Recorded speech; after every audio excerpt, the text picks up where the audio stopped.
You know what, upon seeing this Four of Cups energy na, I'm seeing someone here, parang, what do you call that?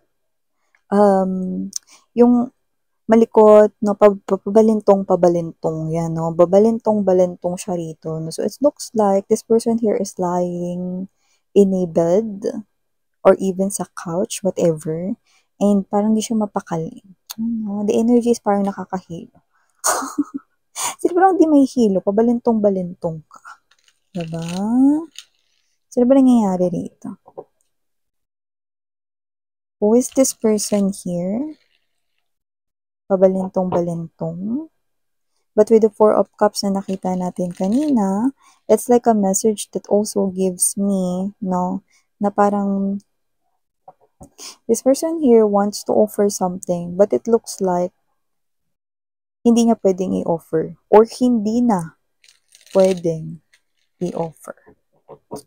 Like, can we get clearer message for that? Can you please show me? Thank you so much, Archangel Michael, together with the angels and spirit guides, for always being present here in our reading. This is for my collective Nakshis. Thank you so much. Okay.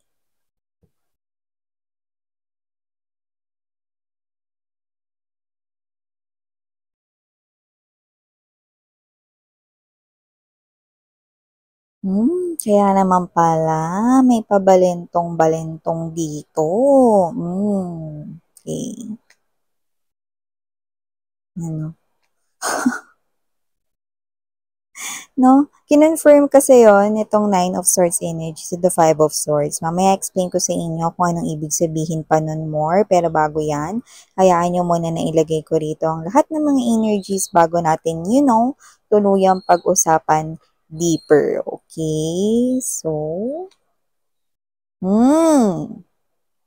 this is what this person here, clearly wants to do. Moon card energy right at the heart or center of this reading. By the way, jumujulan, no? So, I hope yung mga nasa labas, no, is may dala kayong mga umbrellas, no? Or silong muna mga babes, no? Or kung gusto ninyo, no, sumukob sa payong ng inyong crush. Sukob na, yan, no? Halika na. Sabay kayo sa payong niya. Yan, no? Kung walang payong, paano to? Ano yung t-shirt? T-shirt? Polo shirt, no? Ano kayo? Nagsushooting ng K-drama. Yan, no? So, yan mga babes, no? Yan. Wala namang kinalaman sa reading natin yung pagkanta ko ng sukob na. Wala lang, umuulan kasi. So, yun nga, no? Yan mga babes na wala po tayo ditong gender. Alam niyo naman yan. Palagi ko naman sinasabi. Inuulit ko lang. Siyempre, para reminder, sa babae, lalaki, LGBT, lahat welcome. Pwede po magkapalit-palit yung roles, no, kung gusto ninyo, kasi isa naman po itong general reading. And lahat po kayo may free will at the end of the day na free nyong gamitin, no, anytime, anywhere. And hi and hello pala sa mga bagong subscribers. Thank you so much sa palagian ninyo rito, no, na pagtambay sa aking mga returning viewers, no. And welcome sa mga newbies. Sana magstay kayo together with my tambayers, So, wala rin po tayong time period.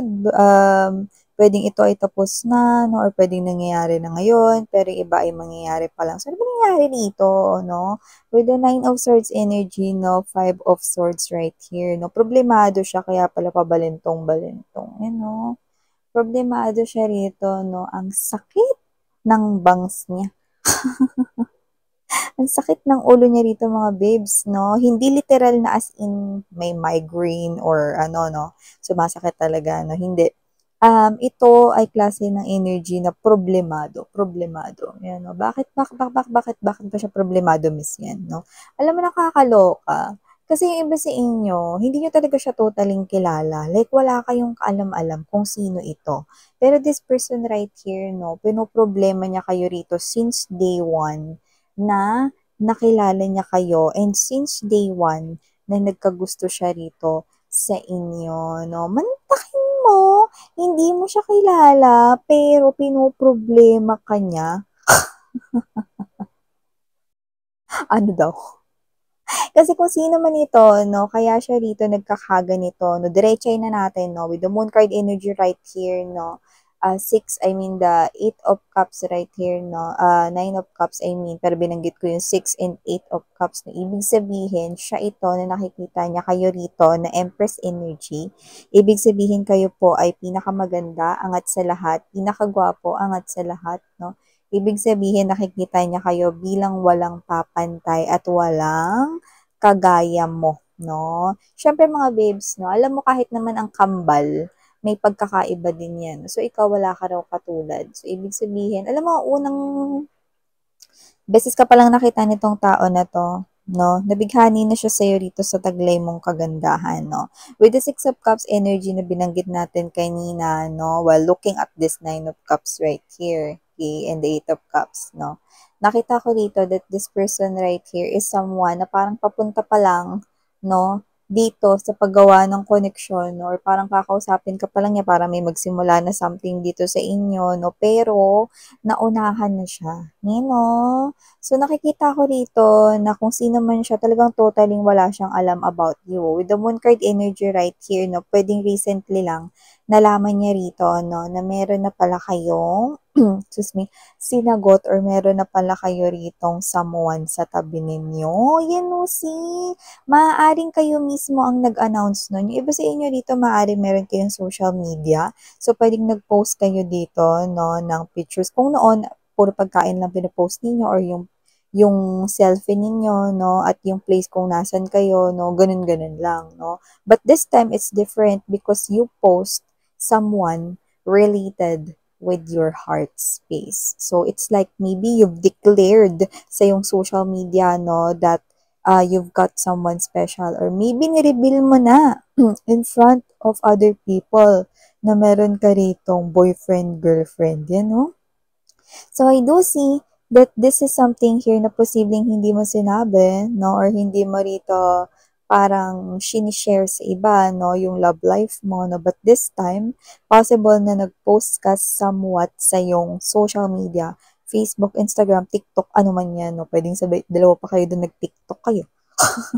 Pwede rin naman na meron kayong selfing dalawa, no? Or may photo kayo na dalawa, no? And this is you, clearly malinaw na yung pinost mo is siya yung iyong boyfriend, girlfriend, or asawa na dito. So, wala kaalam itong person na to. Wala siyang kaalam-alam dito, no?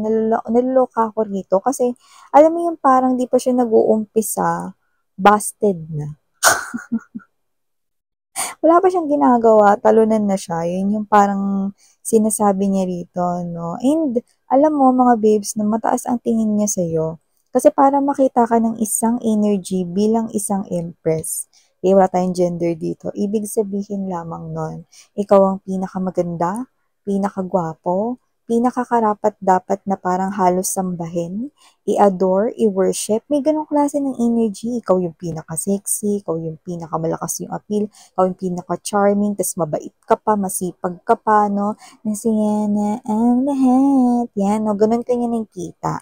So, nakita ko rito na parang panalong-panalo kung sino man dito ang person na kakonect mo. So, this person right here, kaya siya nagpapabalintong-balintong pala dito. Kasi, bukod dun sa parang feeling niya talunan na siya rito, no? Curious pa siya, no? This person here is dying to know what made you choose that person over all of the 5 of Wands energy, all of the competitions, all of the competitors right here to win your heart. What made you decide to choose that person, no, na nasa tabi mo ngayon kaysa sa lahat ng mga nagtatangkang manligaw sa'yo o sa lahat ng mga may gusto sa'yo?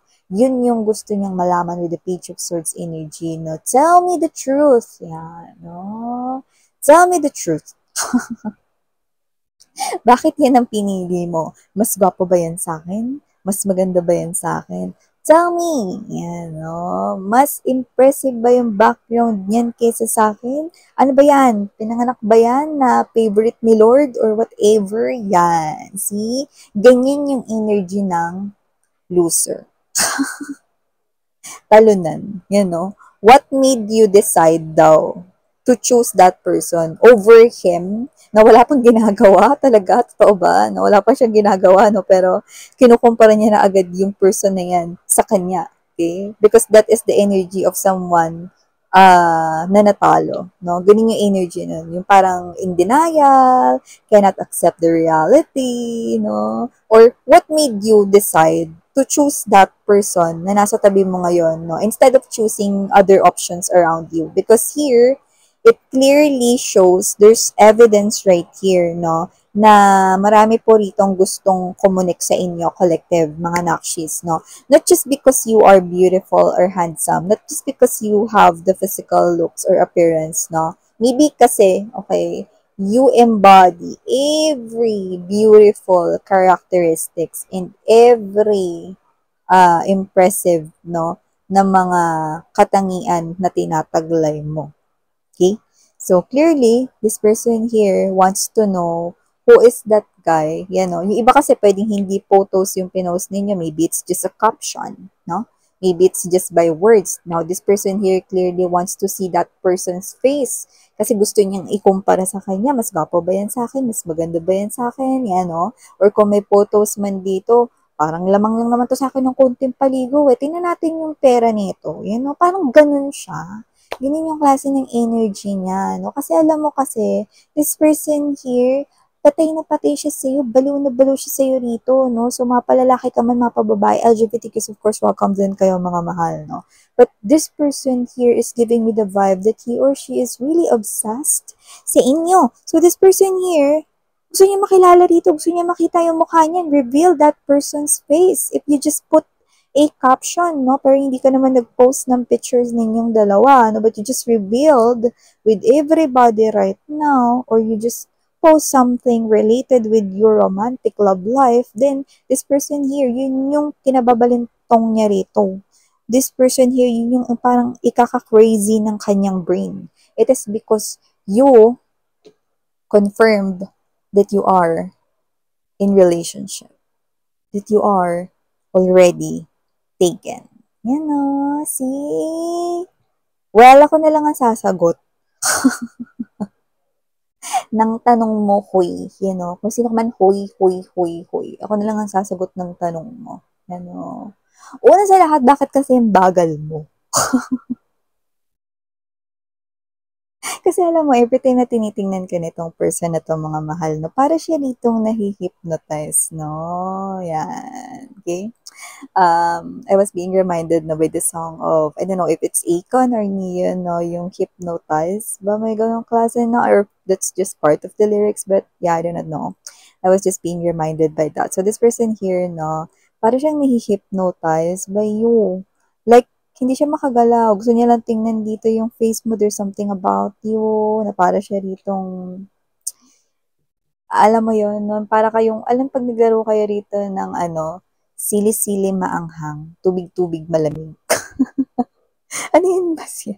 Para sa mga millennial, hindi ko alam ninyo yun. Pero laro namin yun ng batang 90s. No? Pag lumingon ka, kailangan nakastop yun nasa likod mo. Kasi pag gumalaw siya, talo siya. Tanggal na out, ganun. No? So, parang ganun. Parang everything na tinitingnan ka niya, parang nakastop lang siya, hindi siya gumagalaw. Yan, no? So, okay, kita ko rito na kung sino man itong person na kakonect mo, no? Kung sino man yung pinili mo over those options, kung may options ka man na around you sa love.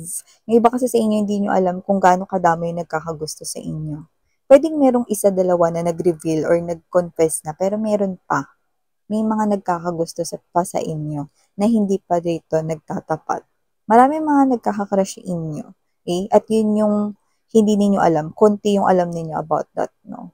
Pero you have that feeling na parang when they look at you, they could be meaning, no? And yeah, meron.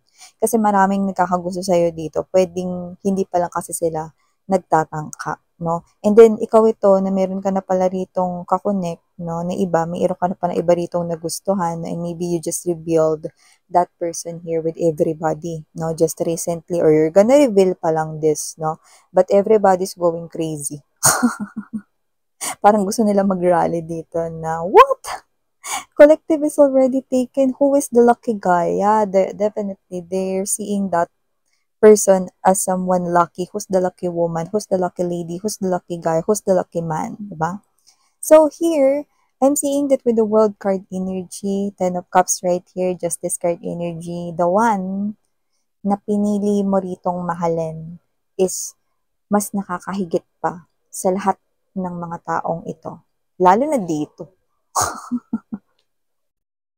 Sa pabalintong-balintong na yan, no? The guy that you've chose or the woman that you've chose to love here is definitely out of this world. Unique. Different from these other people right here. This person right here will definitely bring balance into your life and is definitely someone na magiging family-oriented dito sa bubuuhin ninyong family. LGBTQs, of course, welcome din kayo. This person here will not leave you. This person here will be with you, will support you all the way right here, and you're gonna build your dreams together. Ipupursue ninyo yung mga parang personal ninyo ritong gustong ma-attain or makamit, ma-achieve. I'm seeing that this is someone here who will be your number one cheerleader. And universe right here is declaring that they chose this person right here for you because this person right here is someone who is well suited in your energy because you are the Empress. Yeah. So, mas impressive po yung background niya. No? So, clearly, kung bibigyan natin siya rito ng mga synonyms or mga adjective complements, mga ganyan, di ba? So, bibigyan natin siya rito no, ng balance, may pera, may trabaho, responsable. Okay? This person right here is someone na kaya kanyang i-take sa mga troubles without even thinking kung ito lang yung budget, no? Because this person here has ipon, has money, and hindi ko nakikitang mawawalan siya ng pera because this person right here, meron siya ritong energy ng abundance and prosperity sa money, no? So, hindi siya magastos, hindi siya gastador, pero nakikita ko rito na kaya kanyang dalhin sa mga places na gusto mong puntahan, no? Kahit sa ibang bansa pa yan. So, nakita ko rito na meron rin siyang kakayanan na hindi lang basta buhayin ang pamilya ninyo, kundi bigyan ng magandang future ang mga magiging anak ninyo, no? Or bigyan kayo na magandang future dito. No? So, I can see that, yeah, you might not be needing those material things because you are the Empress. You are already abundant and you will achieve more success in the future. So, you're gonna step into this type of Empress energy. But your person right here is clearly giving me the vibe that he or she is your Emperor. Because the Empress is somewhat divine counterpart ng Emperor. So, I do see the person na pinili mo ngayon kung nandiyan na siya sa buhay mo or pipiliin mo pa lang, no, is the person na sobrang laki ng gap sa lahat ng mga taong ito. So, definitely, ang mapipili mo ay ang best for you. Yeah, wow. See? And for some reason, no, we've got initials right here. I'm seeing letter S. I'm seeing letter I. And I'm seeing letter R. Yan, mas maaaring yan yung initials ninyo or initials niya. Kaya naman, if wala kere lang, maaaring yun ay matinding senyales or sign na siya na nga yung para sa'yo. So, thank you so much mga babes. No, sarang hiya muli ako po siyan. Love and light. Annyeong.